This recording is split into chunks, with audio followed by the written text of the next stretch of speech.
Kobe's best Mamba mentality moments. Kobe Bryant had many nicknames, but one thing is for sure. The Black Mamba could attack you from anywhere on the court, and he was one of the most feared players in the NBA. And these are some of the best Mamba mentality moments. Let's start things off with one of the most coldest moments of Kobe's career. On March 7, 2010, the Los Angeles Lakers were facing the Orlando Magic in a regular season game. But that game would not be remembered for the duel between the two teams, but for the duel between Kobe Bryant and Matt Barnes. Kobe and Barnes were trash-talking each other and almost got into a fight on several occasions. Tempers started flaring between these players. At one point, the ball slipped down the baseline and the Magic retained possession. And then Barnes tried to do something that NBA analysts would classify as, what's the word? Oh yeah, stupid. Watch as he tries to intimidate Kobe Bryant.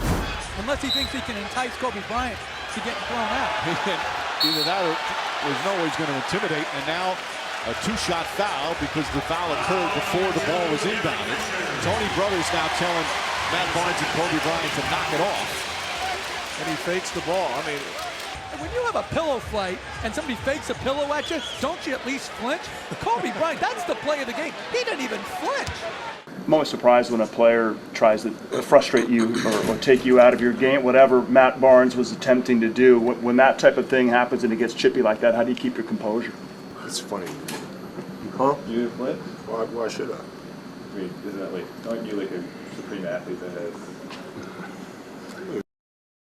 I flinch for it.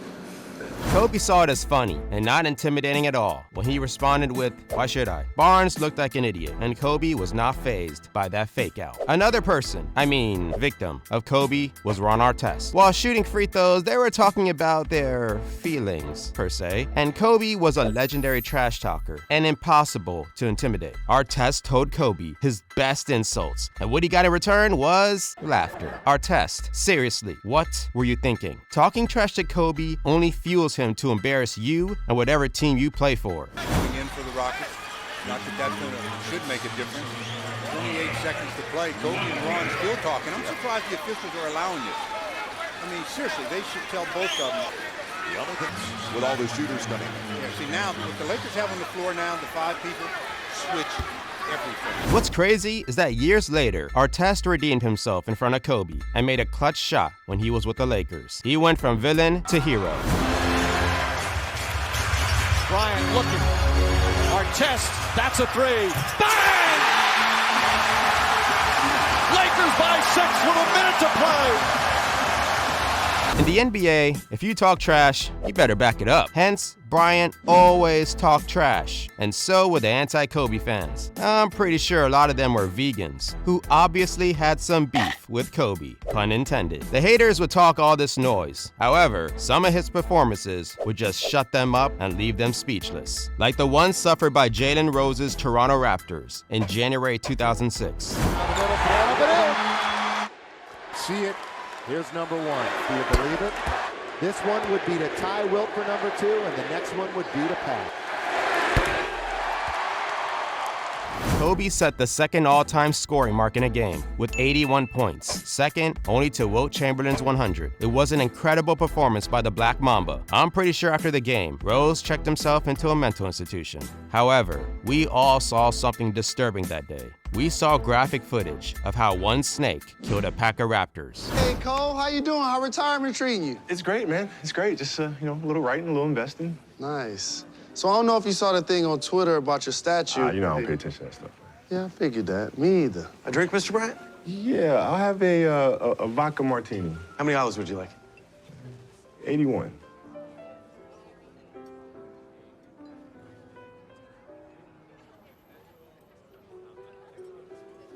Really? As you just saw, Kobe can get red hot. However, sometimes, just for fun, he can be ice cold. During the 2009-2010 season, Bryant hit 6 game winners. Without those 6 wins, the Lakers would have finished 5th in the West. Instead, Kobe's clutch shots propelled them to the 1st seed, and they went on to win the NBA championship. Kobe. Now, the Lakers for the win. Kobe going up over Bell. Fall away. Yes! Yes! At the buzzer, he does it! Was there ever a doubt?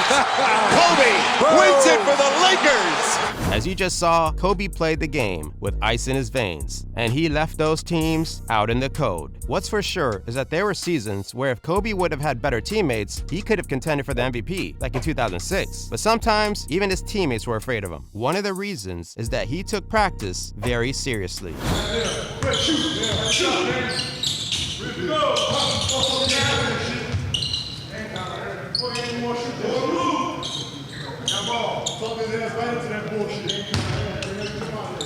Damn, that's what it's like to have him as a teammate? I don't want to imagine what it must have been like to have him as a rival. Nick Young was raring to go home, and Jordan Hill seems eternally grateful to have him on his team. But the players knew that being on Kobe's team was maximizing their chances of winning the title, and if they worked hard, they would be rewarded, even when they sometimes got on his nerves.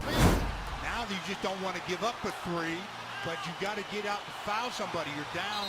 I don't know what Jeremy was thinking. Yeah, Kobe knew it. Kobe ran from the baseline all the way to midcourt to foul as Jeremy Lin. But deep down, Kobe was doing it to make them excel and be better versions of themselves. That's his greatness, and the attitude that there is always work to be done, as he demonstrated in this iconic press conference. You're up 2-0. What's the story? Are you not happy, or you're only half happy, or? Still to be happy about. You're up 2-0. Job's not finished. Job finished? No, I don't think so. Okay. There are some players that if they were up 2-0 in the NBA Finals, they would go to Vegas that night. I'm looking at you, James Harden, but that's what set him apart from other superstars. His Mamba mentality and his sixth sense for putting up impossible baskets. And if not, ask the Raptors a second time, who in March 2013 suffered the terrible consequences of waking up the Black Mamba. On its feet. Lakers down, in trouble, quickly. Bryant, three from the corner. Yes! You can't score any quicker than that. He gets it into Kobe. Kobe, good little fake. Three to tie! We're tied at 109! Wow, he must really dislike the Raptors. You know what? That was harsh. I truly apologize. I meant to say that he hates the Raptors. How else would you describe his actions? He does remind me of some other basketball player you probably never heard of. His name is LeBron James, and he also hates the Raptors. He is in full rhythm right now, backing down Lowry. Heat check. Still sizzling. When you post him up and you're not going to double team him, come on, he's going to have his way here. LeBron fades away over Siakam. He's hotter than fish grease. LeBron coming off the Thompson screen. Fade away.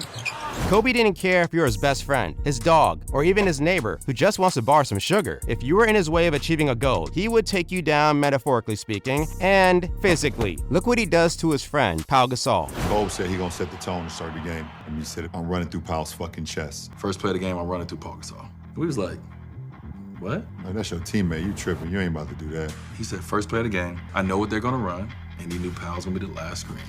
And he said, I'm running through that motherfucker.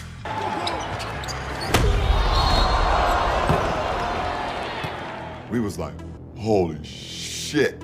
He does love Gasol, and even met him before the game. However, when the lights come on and the ref throws the ball in the air, his demeanor would change, and he is somebody else at that point. At the very beginning of the game, he sent a message to Gasol and his boys, and that message was, I ain't playing, boy, and I will beat you. However, after I win, let's go grab a beer and talk about how I just beat you. Everyone remembers the night Bryant retired from the NBA in a victory against Gordon Hayward's Utah Jazz. Kobe's final minutes in the NBA were a vintage version of his prime. There couldn't have been a better ending to his unparalleled career. Alright guys, if you enjoyed the video, then give it a like and subscribe to be notified when we release a new one. Want more? Then check out 10 things you didn't know about LeBron James. And thanks for watching.